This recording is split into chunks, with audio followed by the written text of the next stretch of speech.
فخر الصناعة الروسية.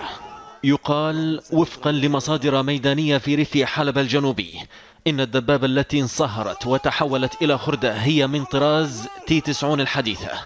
التي لطالما هدد الروس بتزويد نظام الأسد بها، وتفاخر الشبيحة بوصولها جبهات القتال.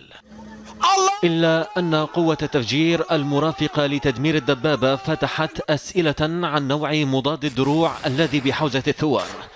سيما لواءي ثوار الشام وصقور الجبل والفرقة الأولى الساحلية،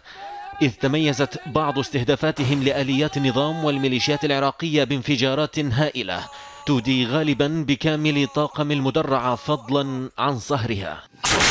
مصدر في الجيش الحر أكد لأورينت نيوز أن بعض تلك الصواريخ هي الجيل الثاني من صاروخ تاو المسمى B2، ويمتاز هذا الجيل بدقة الإصابة وسهولة التوجيه، إضافة لقوة التفجير نظرا للرأس الحربي المزود بحشوتين ترادفيتين متفجرتين تعملان على إحداث خرق في مجسم الدبابة الفولاذي يتجاوز في صاروخ البي2 70 سنتيمتر.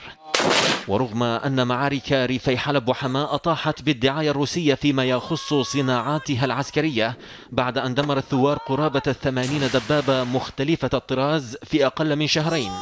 يأتي تحويل الثوار صاروخ تاو من مضاد للدروع إلى صاروخ متعدد المهام ليشكل رعبا جديدا للنظام، بعد أن دمروا بواسطته طائرة مروحية روسية في ريف اللاذقية،